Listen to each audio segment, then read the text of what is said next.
Good afternoon, I'm Shawn Yao, and this is One News Now. Several government agencies, aside from the Justice Department, will launch a probe into alleged anomalies hounding state-run insurer PhilHealth. To give us the details, joining us is News 5's Marcel Halili from Mandaluyong. Marcel, what's going on? What other government agencies, will be probing the PhilHealth? Shawn, following the anomalies and corruptions alleged anomalies and corruptions thrown against PhilHealth, President Rodrigo Duterte orders the Justice Department to create a task force that will investigate PhilHealth officials as well as other employees of the said agencies involved in the allegations. Pala spokesman Roque says President Duterte is exasperated with all the allegations of corruption against PhilHealth, especially amid the COVID-19 pandemic. Roque said there have been investigations in Congress and Senate about the alleged corrupt officials, but there was no concrete results until now. This is one of the reasons why the president decided to give more power to the task force to immediately resolve the issue.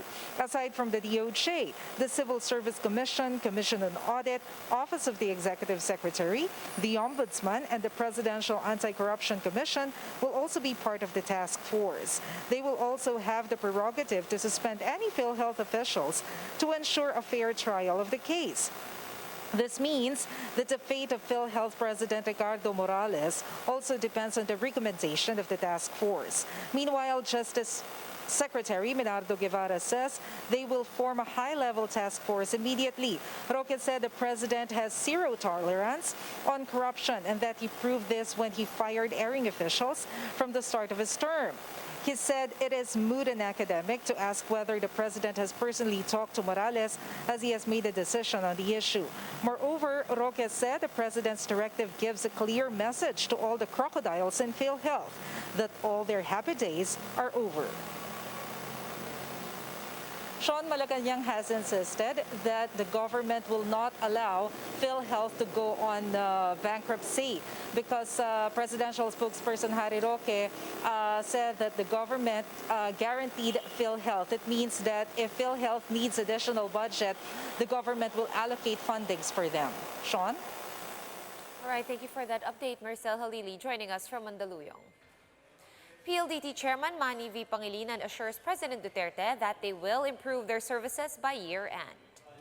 Pangilinan vowed that PLDT will continue to ramp up capital spending to upgrade its services. Duterte recently called out Globe and Smart in his 5th State of the Nation address and warned that he will close them by December if their services do not improve. I'm publicly assuring him that we'll do our best to meet his expectations. And here are other stories we're keeping our eyes on.